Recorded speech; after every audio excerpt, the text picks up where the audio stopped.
आखिर के कुछ दिन ही बचे हैं, पूरा साल खत्म हो गया। धीरे धीरे करके पढ़ते पढ़ते मैं यहाँ तक आ पहुंचा हूं और अब 10 दिन में मुझे समझ में नहीं आ रहा है कि लास्ट के 10 दिन में कैसे बिताऊं, किस तरह से मैं पढ़ाई करूं कि मेरा जो बोर्ड एग्जाम है बहुत अच्छा जाए और मैं अपने कॉलेज का टॉपर बन जाऊं। ऐसा विचार बहुत सारे बच्चों के मन में आ रहा है। कुछ बच्चे ऐसे भी होंगे जो सोच रहे होंगे यार मेरा कुछ पढ़ के ही नहीं हुआ, कोई तो ऐसा आइडिया या ट्रिक मिल जाए, जादू मंत्र मिल जाए जिससे मैं ऑन एवरेज 50% का यार सिर्फ ग्रुपिंग क्लियर करने इतना हो जाए। कुछ तो ऐसे ही बच्चे होंगे यार मैं पास होऊंगा कि नहीं, कुछ तो हो जाए, मैं पास सिर्फ हो जाऊं, मुझे सिर्फ पास होना, फेल नहीं होना।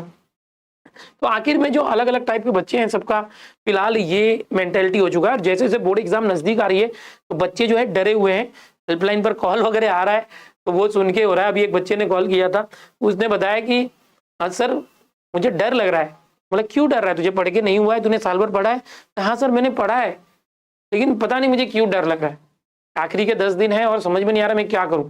मैंने बोला भाई तूने वन शॉट लेक्चर देखा कि नहीं देखा? मैं चैनल पर बहुत मेहनत से हम वन शॉट लेक्चर ले रहे हैं, एक एक चैप्टर टाइम टेबल बना के फिजिक्स केमिस्ट्री मैथ बायोलॉजी के रिवाइज कर। तो उसका कहना था सर मैं वो देख रहा हूँ और मेरा रिवीजन 2-2 बार हो चुका है, मेरा एक बार मेन पढ़ के हुआ है, रिवीजन भी हुआ है और सब हो चुका है। बोला तो फिर क्यों डर रहा है? मेरा पेपर में अच्छा जाएगा कि नहीं, कुछ छूट जाएगा, पेपर टफ होगा इजी जाएगा, उस चीज को लेके मैं डर रहा हूँ कि जो क्वेश्चंस आएंगे वो मुझसे सही तरीके से सॉल्व होंगे कि नहीं। तो मैंने बोला यार तो फिर ऐसा तो बहुत सारे बच्चों को लग रहा होगा, तो चलो फिर इसी चीज पर आज का जो वीडियो है कि डिस्कस करते हैं कि जो आखिरी के 10 दिन है उसमें कैसे करें। 21 फरवरी से अपनी इंग्लिश की एग्जाम चालू होगी, फिर हिंदी मराठी है, फिर physics chemistry math biology account OC eco SP और psychology sociology philosophy history geography. जिन बच्चों का आर्ट्स कॉमर्स साइंस जो भी है वो सब 21 फरवरी के बाद आखिर के 10 दिनों में किस तरह की प्लानिंग होनी चाहिए इसके ऊपर हम डिस्कस करेंगे। बच्चों आपको मालूम है कि आप पूरे लास्ट 1 ईयर से पढ़ रहे हो, बट बहुत सारे बच्चों को ऐसे लगता है कि सर मैंने एक्चुअल पढ़ाई ना जनवरी से चालू की, मैंने एक्चुअल पढ़ाई दिसंबर से चालू की, उसके पहले तो मेरा क्या चल रहा था मुझे ही पता नहीं था। मैं सिर्फ कॉलेज जाता था, कोचिंग में जाता था, घर आता था, थोड़ा कुछ होमवर्क किया तो किया, खाना खा के सो जाता था, फिर सुबह कोचिंग जाता था, दोपहर में कॉलेज जाता था। साल भर तो मेरा ऐसे ही बीता सर। एक्चुअल में दिसंबर जनवरी फरवरी में बहुत सारे बच्चों ने खुद बैठ के सेल्फ स्टडी करके पढ़ाई की। ओके, और ये सारी चीजें स्ट्रेटेजी मैंने दिसंबर में बताया था कि 1 महीने के अंदर कैसे भी आप एक बार रिवीजन करो। अच्छा, बच्चों को दिसंबर में ये लग रहा था कि यार मेरा कुछ पढ़ के नहीं हुआ है, लेकिन ऐसा नहीं होता। जब आप कॉलेज जाते हो, कोचिंग जाते हो, जब टीचर्स आपको पढ़ाते हैं तो आपको वो चीजों से रूबरू कराते हैं कि भाई ये चैप्टर है, इस चैप्टर के अंदर ये फॉर्मूलेज है, ये डेरिवेशन है, ये टॉपिक है, ये कंसेप्ट है, इसका मतलब ये होता है। तो कहीं ना कहीं साल भर आपने चीजें पढ़ी हैं, बट उससे एक तरह से कलेक्टिव मेथड से रिवीजन करना बहुत जरूरी होता है, जो आपने दिसंबर और जनवरी में किया होगा। फिर भी आपको अगर ऐसा लग रहा है कि मेरा अच्छे से होगा नहीं होगा, या बहुत से बच्चे ओवर कॉन्फिडेंट हो गए होंगे कि भाई मेरा तो सब पढ़ के हो गया, अब 10 दिन में आराम करता हूं, ऐसा बिल्कुल मत करना।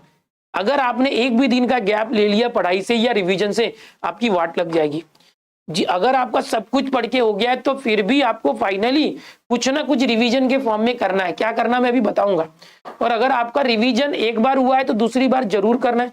वन शॉट रिविजन देखिए, हमने जो मैथ्स के वन शॉट रिवीजन बनाए हैं, केमिस्ट्री के सोबिन सर, मुकेश सर ने फिजिक्स से, इस तरह से इंग्लिश और हिंदी के मेरे महा रिवीजन लेक्चर्स आपको रिकॉर्डेड मिल जाएंगे। आप डालिए चैनल पर, यूट्यूब पर जाकर हिंदी महारिविजन, इंग्लिश महारिविजन, मेरे वीडियो आएगा उसको देख के कीजिए, सारे सब्जेक्ट तैयार कीजिए।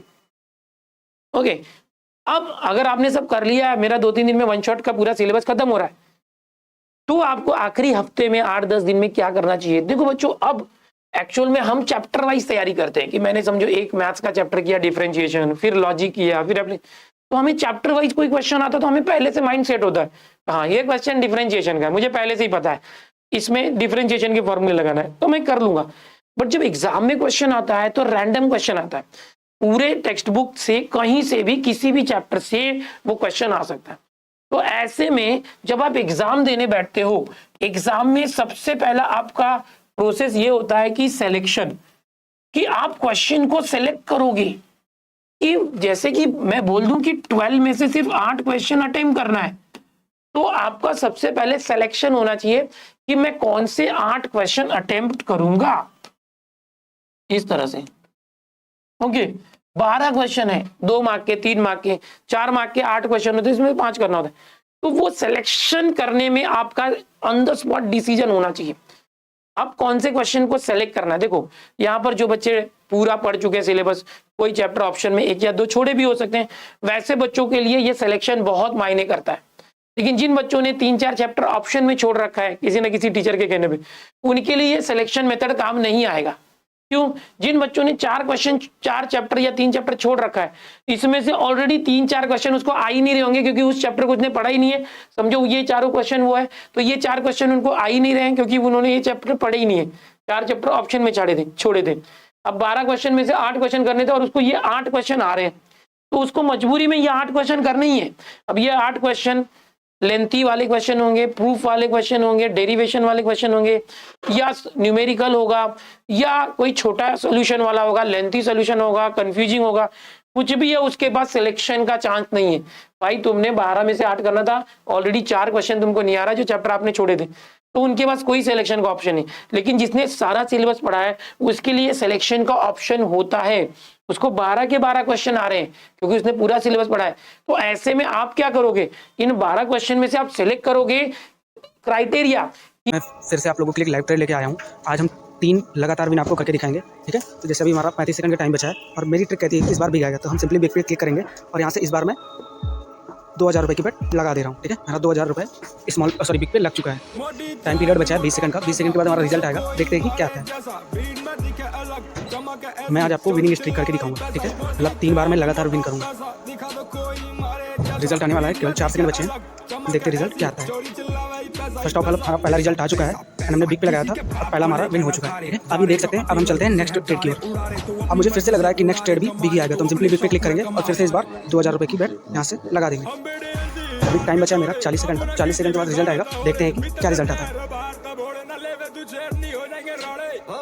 अभी मेरा वैलेट 13,000 का हो रखा है। मैं एक बार रिफ्रेश कर लूँगा तो मेरा जो भी प्रॉफिट हुआ होगा वो दिख जाएगा। मेरा प्रॉफिट हुआ था 2000 का, वो मैंने फिर से लगा दिया है, तो इसलिए मेरा 13,000 का वैलेट दिख रहा है। सिंपली 15 सेकंड बचे हैं रिजल्ट आने में। मेरी ट्रिक ये कहती है कि इस बार फिर से बिग ही आएगा। बाकी रिजल्ट आपके सामने होगा जो भी आएगा। लास्ट 5 सेकंड बचे हैं एंड काउंटडाउन इज ओवर। हमारा फिर से मैं एक बार पेज को रिफ्रेश कर लेता हूँ, नेटवर्क इशू है थोड़ा। ये मेरा पेज रिफ्रेश हो गया और हमारा फिर से बिग आएगा, ठीक है। मेरी 2 विनिंग हो चुकी हैं, मैं इसका भी आपको हिस्ट्री में भी चेक कराऊंगा। एंड हम थर्ड फिर से लगाते हैं। हम इस बार फिर से बिग पे क्लिक करेंगे और इस बार भी हम 2000 रुपये की सिंपल बेट लगा देंगे बिग पे। लास्ट 30 सेकंड का टाइम बचा है। 30 सेकंड बाद हमारा रिजल्ट आएगा एंड मुझे पूरा भरोसा है कि इस बार भी बिग आएगा। अभी देख लीजिए मेरा प्रॉफिट हो चुका है, 15,000 का मेरा वैलेट हो चुका है। और ये मेरी लास्ट ट्रेड है, क्योंकि मुझे विनिंग स्ट्रीक आप लोगों को दिखाना था कि अगर हम इतने बड़े वैलेट से 3 बार विन करते हैं तो हमें विनिंग स्ट्रीक बोनस भी मिलता है। रिजल्ट आपके सामने आने वाला है। लास्ट 1 सेकंड बचा है। सॉरी, फिर से पेज को रिफ्रेश करना पड़ेगा। देखिए हमारा फिर से विन हो चुका है। तो अगर आपको भी ऐसा श्योर शॉट चाहिए तो आप मेरे साथ ज्वाइन करिए, ठीक है। लिंक आपको मिल जाएगा, सिंपली आपको मैसेज में यस टाइप करना है। अभी चाहूँ तो मैं 1 शॉट और ले सकता हूँ, लेकिन मैंने नहीं लूँगा। अभी मैं आपको लाइव दिखाने वाला हूँ, मैंने 3 बार लगातार विन किया है।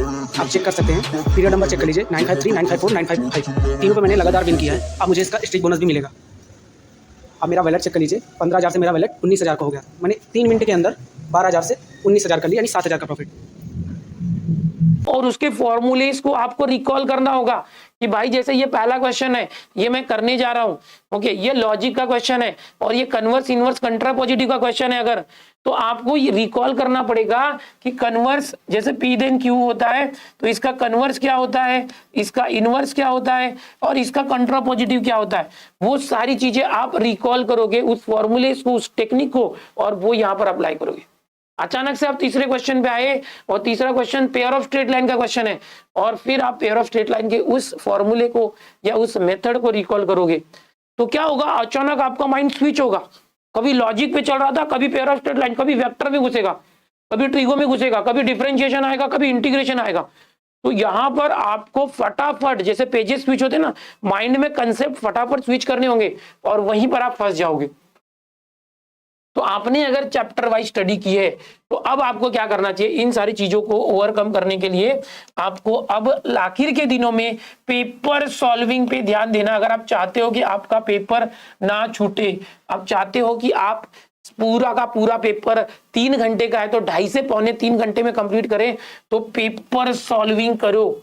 आप 2023 में 2 पेपर हैं, मार्च और जुलाई, मैथ्स का मैंने ऑलरेडी दोनों कराया हुआ है 2023 का। वैसे 2022 के पेपर हैं, ओके, ये फिजिक्स केमिस्ट्री भी मुकेश सर, सोविन सर ने कराया हुआ है।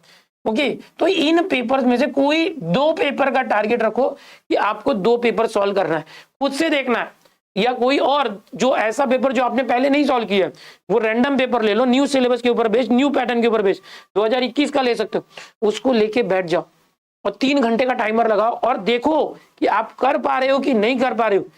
3 घंटे का पेपर आप करते रहोगे, फिर आपको समझ में आएगा कि मेरा पूरा ही नहीं हो रहा है, मुझे 3.5-4 घंटे लग रहे हैं, मतलब कहीं ना कहीं आपकी स्पीड कम है।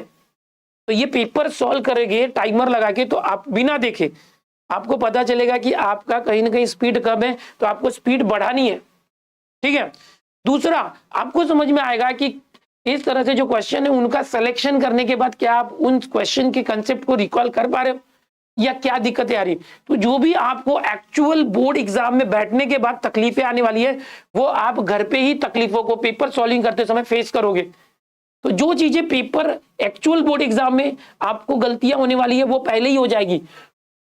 कभी कभी क्या होता है कि बोर्ड एग्जाम होने के बाद हमको समझ में आता है, अरे यार काश ये चीज मुझे पहले पता होती ना, तो मैं वो गलती नहीं करता।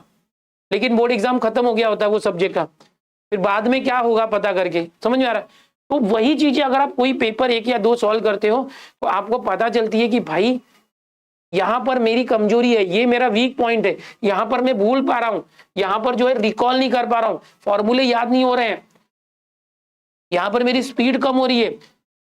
तो उस चीज को आपके पास ये टाइम है 10 दिन का जिसमें आप ओवरकम कर सकते हो, उस गलती को सुधार सकते हो। बोर्ड एग्जाम के पहले जितनी गलतियां हैं वो पहले पहचानो तो सही कि आपकी गलती क्यों है, क्या गलती है, आपके मार्क्स कहां घट रहे हैं, समझ में आ रहा है, आपके मार्क्स कम क्यों आ रहे हैं, आपको जो एग्जामिनर है वो कम मार्क्स कौन से क्वेश्चंस में दे रहे हैं, कौन सा आपका वीकनेस है, उसको पहचानोगे कैसे, जब खुद आप बैठोगे एग्जाम दोगे और खुद का पेपर या तो अपने फ्रेंड से चेक कराओ और उसका पेपर आप चेक करो, अगर कोई फ्रेंड नहीं है तो आप खुद ही चेक करो, आप किसी एक फ्रेंड के साथ पेयर कर लो कि भाई हम दोनों मिलके एक स्ट्रेटेजी बनाते हैं, एक तरह से करते हैं, रिवीजन करेंगे। समझो आज फिजिक्स हमने डिसाइड किया है तो सुबह से शाम तक फिजिक्स को रिवाइज करेंगे पूरा फिजिक्स, और शाम को 3 घंटे का टाइमर लगाएंगे 7 से 10, और 7 से 10 में हम फिजिक्स का पेपर सॉल्व करेंगे 3 घंटे में।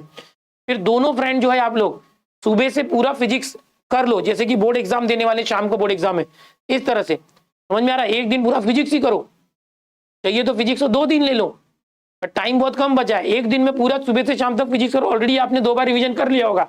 एज पर मेरे जो स्टूडेंट है, मैंने जितनी स्ट्रेटेजी बताई है दिसंबर की हो या जनवरी की, उसमें एक तो मेजर रिवीजन था, एक माइक्रो रिवीजन था जो हो चुका है। अब आप ऐसी स्ट्रेटेजी फॉलो करो, मेरा 2 दिन में लेक्चर खत्म हो जाएगा, 1 शॉट भी, ठीक है। तो सुबह से लेके शाम के 6 बजे तक आप पूरा फिजिक्स रिवाइज कर रहे हो, ब्रेक ले लेके, खाना पीना खा के, 7 से 10 का टाइमर लगा के फिजिक्स सॉल्व कर रहे हो, दोनों जन करो। और उसके बाद क्या करोगे, पेपर होने के बाद पेपर एक्सचेंज कर दो, उसका पेपर आप ले लो, अपना पेपर उसको दो, और आधे घंटे निकाल के पेपर चेक करो, देखो उसने क्या क्या गलती की है, आपके दोस्त ने, ढूंढ ढूंढ के लाल पेन से चेक करो और उसको पूरा मार्क करके उधर रिमार्क दो कि तूने इधर ये छोड़ा वो छोड़ा। आपको समझ में आएगा कि आपकी दोस्त क्या क्या गलती कर रहा है, आपका दोस्त, तो वो गलती आप खुद नहीं करोगे। जब हम पेपर चेक करते हैं तो हमें दूसरे की गलती दिखी, याद रखना कभी भी हमें अपनी गलती नहीं दिखती है। जैसे मैं कोई डिजाइन भी बनाता हूँ ना, बैनर्स वगैरह इस तरह से, तो उसमें स्पेलिंग मिस्टेक या कुछ करेक्शन मुझे नहीं दिखता, मेरी गलती, मैंने क्रिएट किया, बट मैं दूसरों को करेक्शन के लिए दूंगा तो वो बताते हैं सर आपने यहाँ गलत किया। वैसे ही दूसरे की कुछ गलतियों को मुझे तुरंत दिखती है बट उसको खुद को नहीं दिखेगा, इसलिए पेपर चेक करना भी जरूरी है। तो जैसे ही आप पेपर एक्सचेंज करोगे, आप उसका पेपर चेक करोगे, वो आपका पेपर चेक करेगा, वो आपकी गलतियां निकालेगा, आप उसकी गलतियां निकालोगे, फिर आप क्या करोगे, एक दूसरे को अपना पेपर दिखाओगे कि भाई तूने देख इधर इधर ये मिस्टेक किया है, तूने यहाँ पर ये प्रेजेंटेशन अच्छा नहीं लिखा है, तूने यहाँ मल्टीप्लीकेशन रॉन्ग किया है, तूने यहाँ फॉर्मूला या रीजन नहीं लिखा है। तो ये आप उसको बताओगे, वो आपको बताएगा, जिससे क्या होगा कि आप दोनों एक दूसरे को इंप्रूव कर रहे हो। तो समझो एक दिन में आपने फिजिक्स या फिर ऐसे केमिस्ट्री करो, एक दिन एक से मैथ्स करो, बायोलॉजी करो, हिंदी करो, इंग्लिश करो, आईटी करो, ओके। आपके 6-7 सब्जेक्ट जो भी हैं वो 10 दिन के अंदर डिसाइड करो, एक दिन में एक सब्जेक्ट करने की कोशिश करो और कर डालो, बस ये स्ट्रेटेजी फॉलो करो, ये बहुत जबरदस्त है। अब आखिर में और कुछ पूरा पढ़ने मत जाओ, जो चैप्टर आपने छोड़ रखे उसको करने मत जाओ, उसके छोटे छोटे 1-2 मार्क के क्वेश्चन कर सकते हो, है ना। बोर्ड का जो क्वेश्चन बैंक मैंने दिया था पिछले 2-3 दिन पहले, वहां से कर सकते हो। 21 वगैरह आपके पास होगा, वहां से कर सकते हो। वरदान की बुक होगी, वहां से 1 या 2 मार्क के क्वेश्चन कर सकते हो। जो चैप्टर आपने छोड़ रखे उसके, फॉर्मूला बुक मैंने मैथ्स का दिया हुआ, उसको अच्छे से रिवाइज करो, फॉर्मूला बुक बार बार देखते रहो। फॉर्मूलेज भूल गए तो सब भूल जाओगे, ठीक है, तो बस ये स्ट्रेटेजी फॉलो करो यार, बहुत लंबा मुझे सेशन नहीं लेना है, आपको बस ये बताना है कि लास्ट के 10 दिन में ये करोगे तो ये आपको रोक नहीं सकता। फॉलो करो इसको और ऐसा करो। और वन शॉट रिवीजन हमारे चैप्टर पे खत्म होने आया है, आखिर के 2-3 चैप्टर बचे हैं जो ये मंडे ट्यूसडे तक खत्म हो जाएगा।